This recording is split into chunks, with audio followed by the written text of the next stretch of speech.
Thanks everybody for coming. And when we were talking about what topics to talk about, you know, in the past we've done thyroid, in the past we've done kind of diabetes and obesity, but I think one of the hottest topics, not just in endocrinology, but in medicine in general, is vitamin D. And I think that's a testament to how many people were interested in the topic matter. And just kind of at a show of hands, how many people have heard about all these new things related to vitamin D? I mean, this is kind of a biased, yeah, exactly. And I'm actually going to begin with a little bit of a historical perspective, because when most people hear the word vitamin D or the term vitamin D, what do you think of? Bones and calcium, which is actually where the story starts. But we're going to go from there into how it has evolved into so much more. This is Rickets. And Rickets continues to be a major health issue throughout the world. We don't hear about rickets that much in the United States anymore, although very interestingly, the first cases of rickets in the United States in some 40 or 50 years were diagnosed just about 5 or 6 years ago. So it's not like rickets has been completely forgotten about in the United States. But what rickets is, you can see the classic features. It's kind of soft bones. Bones that with just the weight of a young child begin to bow outwards. And it can become very severe. It does not just in children, it can be in adults. This is back in the 1800s and early 1900s. And huge problem. In Britain, where ultimately vitamin D was discovered, rickets was a major health issue affecting the population. And when we look kind of at the bones themselves, this is what they look like under a microscope. You'll notice at the top I put both rickets and this other term called Osteomalacia, which in Greek means bone pain. Because there are actually different levels of this when we start to talk about deficiencies. And really what the deficiency here is, so I don't know how well it projects, but the blue part of the slide, those blue kind of linear things, that's bone. That's good bone. That's bone that has been stained for calcium deposits, phosphate deposits, and it appears blue on this.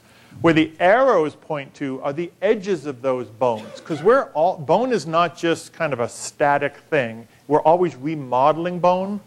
And in this case, we're laying down new bone, but on the slide it should be bright red. Because what's happening there is you're actually having new bone form, but there's not any minerals in it. There's no calcium in it. And that bone is not structurally as strong. It's weak. Rickets is the ultimate form of this, where the bones bow and literally can get fractures. Osteomalacia is a very common disease right here in the United States right now, bone pain. Because if you're more relatively deficient in these processes, people will get pain in the long bones, typically like the bones of the arms and legs. Now, there's many other things that do that, because when I ask an audience, well, how many have bone pain? About 90 hands go up out of 100, so not everybody has osteomalacia, but it is very much a contributing factor. And as we've started to address the vitamin D question, I guarantee you, we see patients come back every single day and they say, oh my goodness, my bones just feel better, actually. So, in 1928, the Nobel Prize was awarded to an English scientist for the discovery of vitamin D. Now, what's the definition of a vitamin? A vitamin is an element that we cannot produce ourselves. So your body can't make a vitamin. And it's something that we have to get in through our diet or through our environment. What happened with vitamin D was people began to notice that you could treat rickets with cod liver oil. And back in the days when we used cod liver oil, an undervalued tool. It actually is a wonderful mixture of many different vitamins that are called fat-soluble vitamins, which we don't get enough of today. And it wouldn't be bad if we all went back to cod liver oil. Potentially our breaths wouldn't be as nice, but that's a vitamin. Is vitamin D a vitamin? And vitamin D was thought you had to get it into your diet. So it was discovered. So out of this mixture of cod liver oil, basically, someone identified the specific component of vitamin D. And it was felt to be a vitamin because you had to get it in through your diet. But is that true? No. In fact, vitamin D is very much a hormone. What's the definition of that? It's a chemical or signal that our body makes in one place, like your pancreas makes insulin. And then that chemical goes throughout your body and has biologic activity. So vitamin D very much fits that role. And we're going to talk about that because not only can you get it in your diet, but your body can very much produce it. And most of us have heard that your skin can produce vitamin D. And we're going to get more in detail, but there's at least two forms of it, D2 and D3. So what happened back in the 1920s was a revolution. This is why the guy won the Nobel Prize. It turns out you can treat rickets, literally reverse the process, cause good calcium deposits in bone with very little vitamin D, 400 units. And that was a miracle for this part of the disease, treating rickets. In fact, it actually did us a little bit of a disservice until the last 10 to 15 years, because that's all we really knew about vitamin D until about 20 years ago, that you needed 400 units a day to treat rickets. We also knew there were other bone things, osteoporosis. So what you're looking at here is the vertebrae, or one of those little boxes in the spine of a 40-year-old woman and a 92-year-old woman. And what you notice is really what gives bone strength in your spine and in your hip, or this osteoporosis, is not so much the box itself. It's inside the box. It looks like a sponge. There's all these connections and structural that give the bone its structure. And what happens through the normal aging process is that that sponge becomes a bunch of strings, and then those strings start to break. And so by the time you get over in a natural process to age 92, that's what the inside of that box looks like. And that's what happens if literally we have people who can sneeze or sit down hard and that box crushes. And that's an osteoporosis fracture. So all these things are related, and it turns out small amounts of vitamin D are also good enough to help treat this process. So really what happens is the country said, well, we need everybody to have vitamin D. We don't want rickets. So a quart of milk, we decided let's put it in milk, because milk has calcium, and we'll get our calcium. We know that's important. And then we'll also put vitamin D in there. A quart of milk has 200 units of vitamin D. So think of that as we start to get later in the talk, and we start to think about the dosages of vitamin D we're taking. If we start to talk about thousands of units of vitamin D, in order to get enough by milk, you're going to be drinking gallons of milk a day, actually, unless we actually change that and start to put more vitamin D, and there's a lot of discussion about that. Before we get specific, there's some new, so we spent 20, 30, 40 years talking about osteoporosis and focusing on this. And we knew, well, you need a little bit of vitamin D, and everybody's getting that. They're drinking their milk. They're getting enough from the sunshine. So it's all about calcium, right? The more calcium, the better. That's the best way to protect your bones. Turns out we were very wrong in that. Now, calcium's important, and this shows you just what happens with calcium. When you take calcium in by your mouth, only a small percentage of it gets absorbed. So if you take 1,000 milligrams of calcium in a day, about 300 milligrams, only 30% of it actually enters your body. And only, if you look at the total amount of calcium in your body, 99% of it's in your bones. You have like a 10-year supply of calcium in your bones. And only a tiny little bit's floating around in the blood. So 1,000 milligrams comes in, just a little bit goes into the blood. Some of it every day is going in and out of your bones, but most of it comes back out, your kidneys or in your stool. Turns out, if we over-focus on calcium, it ends up being bad, not only for your bones, but for other things. So if people are out there and they're very conscious of how much calcium they get in, the big research studies that have come out in the last few years suggest you want to be about 1,000 to 1,500 milligrams a day, and if you get up over 2,500 milligrams a day, which is kind of in the neighborhood of 4 or 5 tums, or if people are taking that, it actually is not good for your bones and actually increases your risk of heart attack and stroke. So it turns out a moderate amount of calcium is what your body wants, but really the key is at each stage of this process, this hormone is really important at regulating where that calcium goes, how well you put it into bones, and how well you do other things, actually. So let's look a little bit more at vitamin D. So we know our skin can produce this. And this is just a schematic. Don't pay too much to the details. But sunlight comes in, and it turns out this is a miraculous system. Vitamin D chemically looks a lot like cholesterol. And everybody talks about the bad parts of cholesterol. Cholesterol is very important for your body, and it's made into many hormones. Estrogen, progesterone, thyroid hormone. Cholesterol is the building block for that. What happens in the skin is under very specific wavelengths and intensity of sun, you make this thing called vitamin D3. And then that goes into your bloodstream. And that's that D3 form that you can go to Costco, Walmart, Target, Walgreens, and you can buy D3. That's actually what you buy. But your skin can make this. And the way our bodies are adapted, it's an amazing process. So the sun starts your skin making vitamin D3, But once it's made enough through mechanisms, it actually doesn't make any more. Because this process goes back and forth. So when you're deficient, it makes vitamin D like crazy. And then once it has enough, it actually starts breaking down that vitamin D. So you cannot overdose on vitamin D from the sun. But there are only specific wavelengths and times of year. And before we get into the details of that, this is another way to look at it. So there's D2 and D3.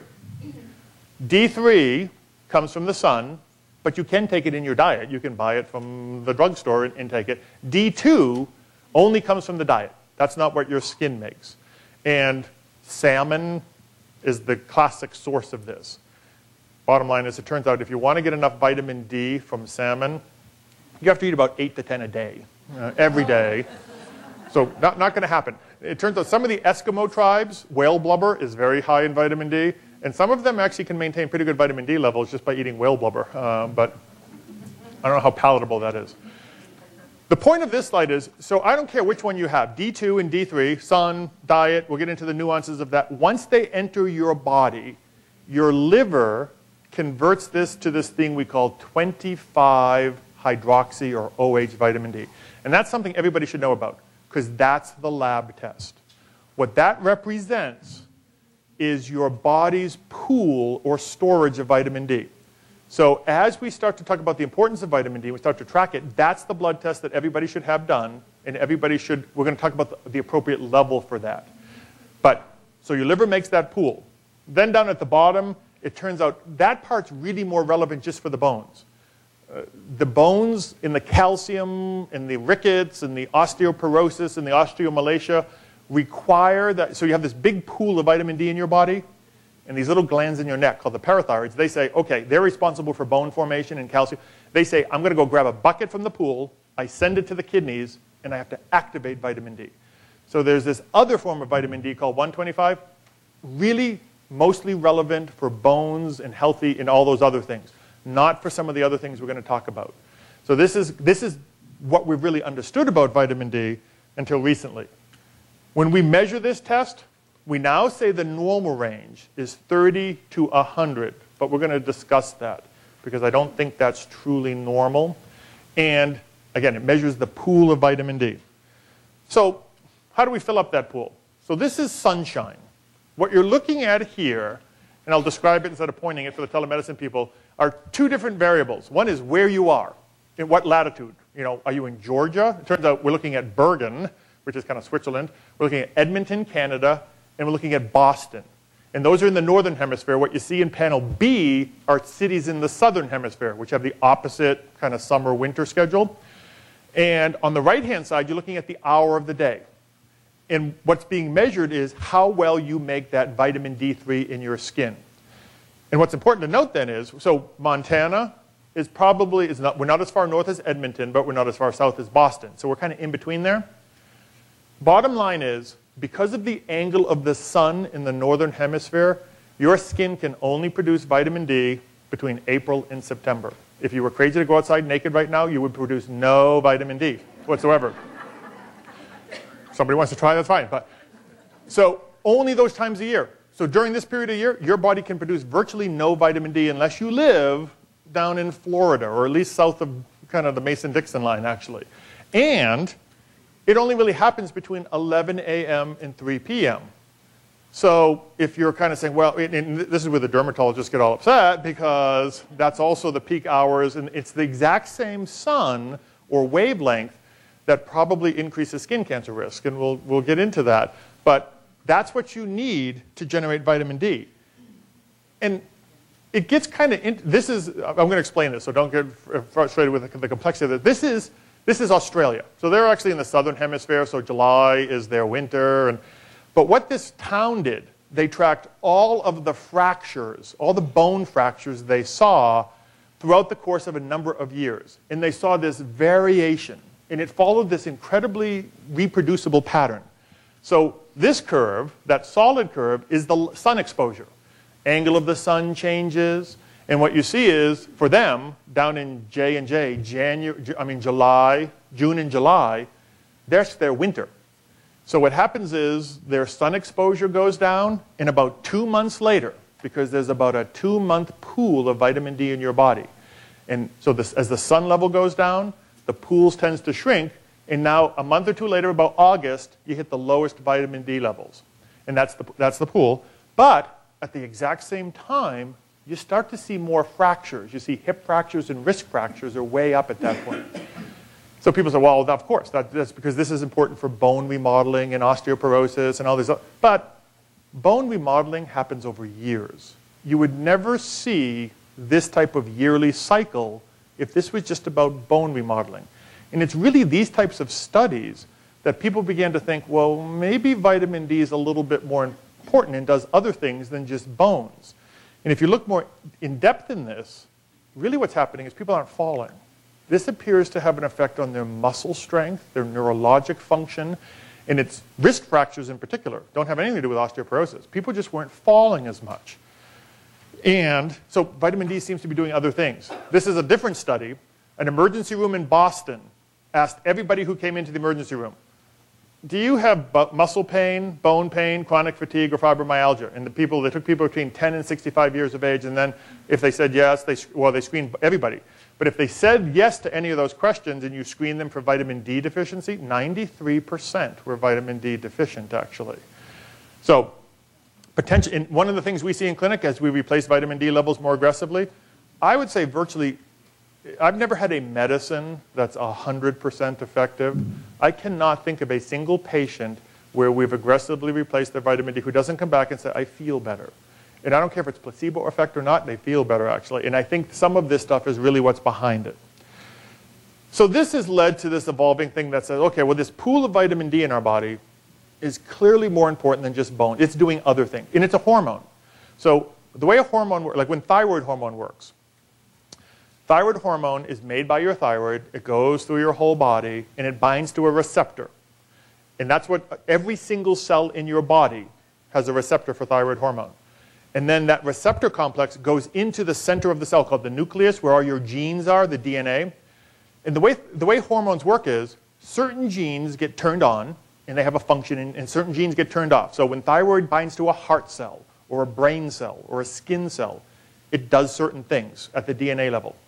In fact, we know how important thyroid is. Out of all the genes in your body, some 60,000, thyroid regulates 10% of them. So 6,000 genes get turned on, get turned off.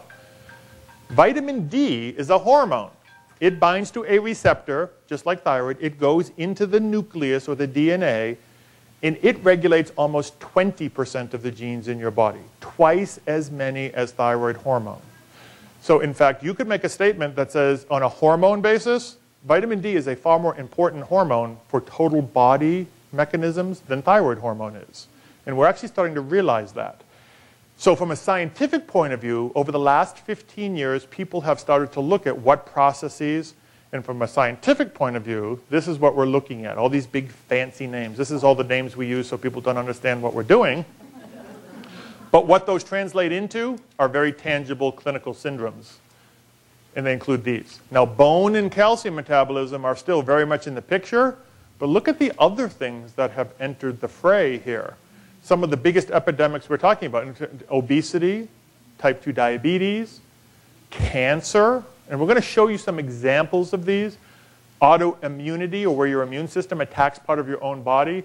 Very hot topic is autism right now. If you look at the epidemic of autism in our kids, it happens in the northern hemispheres, and there's very good correlation data between low vitamin D levels. Now that doesn't prove, one of the controversies you'll hear about on the internet, and this is evolving so rapidly right now that some people will only say you can prove something by doing a perfect experiment where I take a group of people and I give one group a sugar pill and I give one group the treatment, and then I follow them for 5 or 10 years and I look to see, ooh, this group has more cancer, this group has more heart disease. And in all honesty, those studies are being done right now with vitamin D, but we don't have a lot of those type of studies yet. Most of the evidence is what we call circumstantial. Every single piece of that evidence is very suggestive. I'm going to show you some of that, and you can make up your own minds. But I think we're a few years away from getting that. Some are coming out right now. Meaning, let's look at cancer first. So back in the 1930s, remember when there was a Rickets epidemic and this was just being recognized? What was recognized was that people who got skin cancer, this thing called squamous cancer, had a vastly lower rate, it's quite a significant lower rate, of what we called internal cancers. Colon cancer, breast cancer, prostate cancer. So there was actually a very well-touted hypothesis that if you got skin cancer, it immunized you against getting these other cancers. We now know that's not true, but think about it. Who got skin cancer? People who probably had more sun exposure, probably had better vitamin D levels. Again, circumstantial, not proof. But then we move forward to the 1970s, and these have been well documented. As people started looking in the northern hemispheres, you live in the United States, northern part of the United States, northern Europe, etc. We have a much higher rate of these cancers, colon, breast, prostate, Hodgkin's, than people who live at the equator. So people say, well, maybe, what could be causing that? Is it genetic because we have different pedigree, or is it vitamin D? Then, so people started suspecting vitamin D, and the first stage of any research program is these things we call epidemiological or population-based studies. I can measure vitamin D levels. So I can start to say, okay, let's look at this population, let's see who gets cancer, who doesn't get cancer, what their vitamin D levels are. And here's an example of that. Well, many studies came out and said, bottom line, if you had, and at this point in time, this is the other thing that's changing. Remember that level we're talking about? We say normal now is 30 to 100. Back even 10 years ago, 15, we thought normal was 20. Because it turns out, all those people taking that 400 units a day to prevent rickets, if you measure their levels, they're always less than 20. They're always less than 20. Now we say 30 to 100 is normal. So everybody was vitamin D deficient. So we see about a 50%, 30 to 50% reduction if you're in the group that has the highest vitamin D versus lowest. And for people who actually have cancer, there's a correlation with how well you do surviving that cancer, these cancers, if your vitamin D level's higher than lower. So all this begins to be suspicious. And here's a specific study. What this is, this was published in the New England Journal of Medicine, the big journal, a few years ago. And they took a group of people, and they were going to follow them and see who got colon cancer. And they separated them before the trial even started based off, where's your vitamin D level? They broke them into 25% groups. The highest 25% basically had a level of 23. So you take a population of people back in the early 2000s, the top 25% only had a level of 23. And they say, okay, then you watch how many get colon cancer. You say that's a risk of 1. The group who had the lowest had levels less than 12, and their relative risk was 2.5. What does that mean? It means you had a 2.5 times increased risk of colon cancer, a 250% increased risk if your vitamin D level was less than 12 versus more than 23, which nowadays we still think is very low. So this is moving forward, and what's happening now are these perfect trials where people are getting vitamin D or no vitamin D. They're still evolving because I'm going to show you one.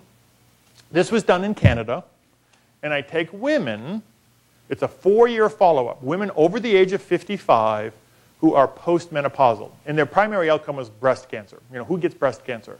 The treatment was some calcium, 1,500, and vitamin D at a dose of 2,000, which at the time the trial was started was considered to be a big dose. Now, maybe not so big a dose. But this is the result. Who got cancer? This is literally the incidence of cancer. And if you got vitamin D and calcium, and it turns out as you look further, it's mostly the vitamin D. If you got vitamin D and calcium versus placebo, there was a 78% reduction in your risk of getting cancer. Now, it might just be delaying it, but who cares? It's cancer, actually. So these are the trials that are beginning to come out. And we're going to look at some. So this is just a complicated showing. This is the hormone. In the middle, you see that little pool of vitamin D in the blood. And it goes into every single cell in your body. And one of the cells that it goes into are these cells at the top that regulate your immune system. So this is, and vitamin D is very important for that. There's no controversy about that. And in fact, every person we treat with higher dosages of vitamin D, they always come in and say, I don't get nearly as many colds, or the cold is, or the upper respiratory infection is better than, much less than it was before. But there are some serious diseases, and this is one of my favorite trials. So this is a trial that was done in Finland 40, 50 years ago. What they did was they looked at their whole population. These Scandinavian countries can actually track their healthcare systems amazingly. And they took a group of mothers, and they say, I want you to give your baby 2,000 units of vitamin D for the first year of their life. Very controversial at the time. And remember, all these new things weren't recognized. This was about a rickets, because they were still having trouble with rickets at that point. And there were suspicions that we needed more vitamin D. So this group of mothers gave their babies 2,000 units of vitamin D just for the first year of their life. We don't know really what happened after that. They didn't track it, but it's assumed that they probably kept giving them vitamin D, so they probably got it longer than the first year. And then they compared that group to just the background population. Now, Finland is very far north. They have a very high incidence of what we call type 1 diabetes, a disease where the immune system, what we used to call juvenile diabetes. The immune system destroys insulin and kids have to take insulin pumps or insulin injections. Now, you follow these kids 30 to 40 years later. This is now about 45 years. And what they show is, over that, there's an 80 to 90% reduction in type 1 diabetes. Now again, is it being delayed? We don't know, but unbelievably impressive, I think. You know, now, does that prove it? So maybe mothers who gave their kids vitamin D became more health conscious and did something else different, but that's kind of a little hard to imagine on a big population basis.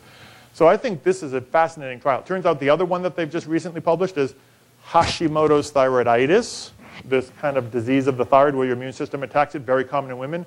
There's about a 60 to 70% reduction in that at 40 years out, actually, too. So, autoimmunity. What about heart disease, diabetes, all these things? Because it's turning out, this is a very hot topic. What you see on the left, you don't need it's called a meta-analysis. This is a compilation done a couple years ago of all the different good studies looking at vitamin D levels. So these were studies that actually looked at people, a population of people, and said, okay, this group has low vitamin D, and the levels were kind of 30. This is high vitamin D. Let's follow those people. The top group of studies looked at heart attack and stroke risk. And there was a 37% reduction if you were in the higher vitamin D category. Again, does it prove anything? Maybe people with high vitamin D are more active. They're out in the sunshine. Most of these were done in countries where it didn't really matter. They're in like Europe and other places. What about diabetes? Oh, no, this is called metabolic syndrome. That's the middle group. And really what you look at is each study. See that red line? If you're to the left of the red line, vitamin D had a benefit. If you were to the right of the red line, vitamin D didn't have or had a detriment. And most of the studies are showing vitamin D has that benefit. So it was a 51% in metabolic syndrome, which was central obesity, high blood pressure, and cholesterol abnormalities. Put you at very high risk of heart attack and stroke. Diabetes was reduced 55%. And this has now been reproduced again. There was a big German study.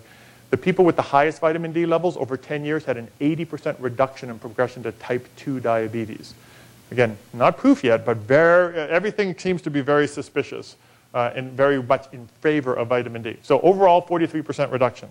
So lots of, and I have to admit, I'm picking a group of studies. There are thousands of studies. There's no way we could do this comprehensively. And there are a few studies that don't show a benefit for vitamin D. The vast majority of those. So when you hear about a study that says, well, the vitamin D didn't show any benefit. There was a big one a couple years ago that made the news. Vitamin D didn't show any benefit. It was done in the 1990s and followed through the early 2000s, and the dose of vitamin D was 800 units, which doesn't raise your blood level at all.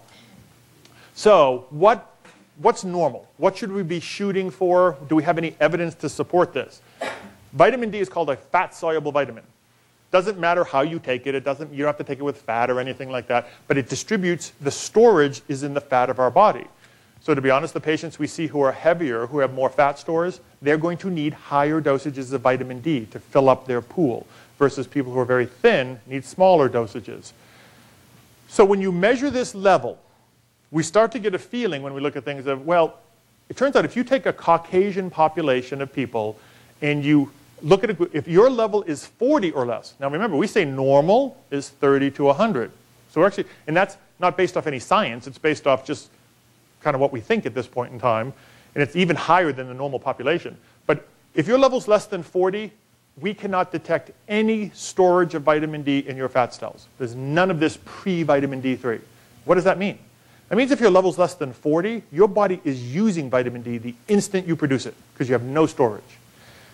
If you get up to 50, however, 95% or nearly 100% of Caucasians will be able to detect storage. So it's really this evidence that has suggested that, well, we should really have your level more than 50. And that's still the standard. So when you have a level checked, if it's less than 50, from a cellular point of view and a storage point of view, you're probably deficient. Another piece of evidence to that goes back to the whole calcium part of this. What you see in the bottom, and there's different ways we measure vitamin D, but there's different units. This is how much, like when we take calcium in, I told you there's only a portion of it that gets absorbed. That portion is dependent on vitamin D. So that if you're vitamin D deficient, what you look at on the left is only 10% gets absorbed. If your level gets up to 40 or more, then you can see you absorb kind of a steady amount at 30%.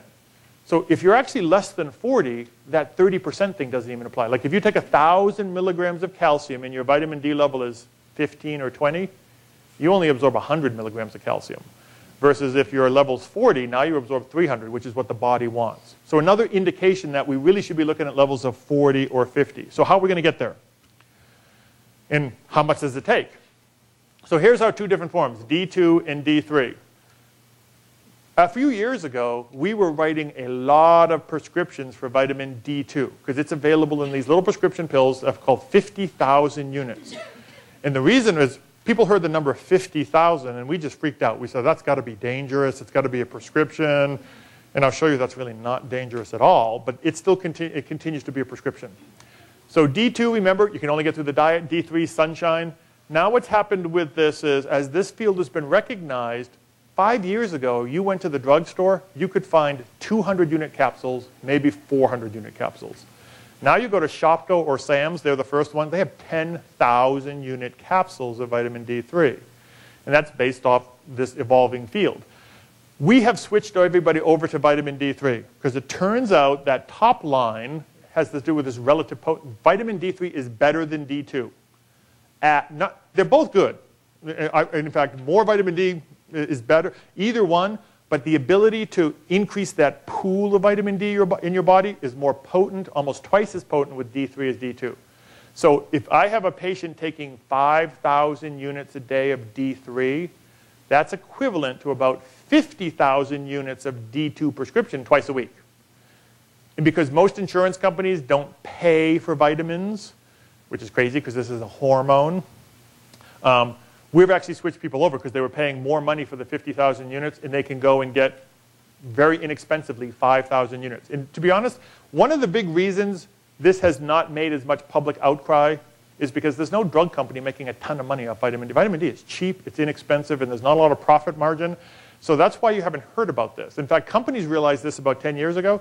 They started to make these very expensive analogs of vitamin D, and they tried to sell them at $300, $400 a month prescriptions. And it turns out they're no better than regular old vitamin D, probably worse. So that kind of all fell out, luckily. So, big numbers, 10,000 units a day, 5,000 units a day. And I'll show you my recommendations in a minute, but this is what I feel most days like. And turns out, if I were to put a bathing suit on and go outside, it's kind of scary in its own right, your body, if it's in July, if you go outside and you expose your back, your chest, and your legs to the sunshine in July at noontime, your body will make 20 to 40,000 units of vitamin D in about 15 minutes. There's this thing we call the erythemal dose, what's called the redness dose. So when you go out, and this is how much if you want to dose vitamin D by your skin, this is how you do it. You go out until the skin turns pink. That's at a point where you've made as much as you're going to do, and you actually start breaking the vitamin D. That's that no overdose thing. We call it the erythemal dose. So if you go out, it takes about 15 minutes in the midday sun for your skin to start turning pink, you just made 40,000 units of vitamin D. So 2,000 units is nothing. 5,000 is not. Your body makes 40,000 units. It wouldn't make something that was toxic, would it? But you got to remember, and the dermatologists remind us, if you put SPF greater than 8 on, and now we're talking, what, 60s, 70s, 80s, if you have clothing on, if you have darker pigmented skin like African Americans, or the angle in the winter, you dramatically block that production. So you can't really depend on that. This study just came out, and I think this is a very interesting, this just came out in the last year. We've never done this before, where we just take a group of normal people and we give them higher and higher and higher dosages of vitamin D to see, well, how do we get that level up to 50? So it turns out, this is a group of, and you can see the number of units on the bottom, 400, 800, 16, 24, 32, 4,000, basically 5,000 units. And look what happens as a population. Everybody at that 400, 800, they have very low levels. And the levels start to come up. And it turns out, once you get up to about 5 to 10,000 in a population, the level starts to kind of plateau. That's probably where your body feels comfortable, and it's in equilibrium. That level for any given individual is 50 to 120. So again, over 50. And what you'll find is, don't compare yourself to your friend when you start doing levels. Some people are going to flatten out, like my level's at 83. I take 10,000 units a day, and I know that's kind of where my plateau is. Other people I have, their plateau's at 120. Other people, it's 55, but it's not 25.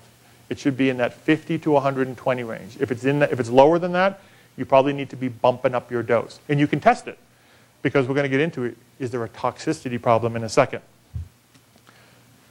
And in fact, this is what's out there on it. So still as of this moment in time, the way these recommendations come out is there are these things called consensus committees, where the group of experts gets together. The last time this happened with vitamin D was in 1997. They're going to do another one. They're finally doing another one, but people are actually kind of waiting because all this new evidence is coming out. But in 1997, what we knew about vitamin D was rickets, 400 units, 800, and that's what the recommendation was. The RDA, the recommended daily allowance in America, continues to be 600 units a day, 800 units if you're over 65. That's the current recommendation. That level doesn't raise your blood level at all. Doesn't raise your pool whatsoever. Doesn't do anything to treat vitamin D deficiency. And because in 1997 we just didn't know, the committee said 2,000 sounds like a big number. Don't take more than 2,000. So that's literally our current recommendations. What we have clearly learned is there has not yet a single study that shows any toxicity between dosages of 4 and 10,000 units a day.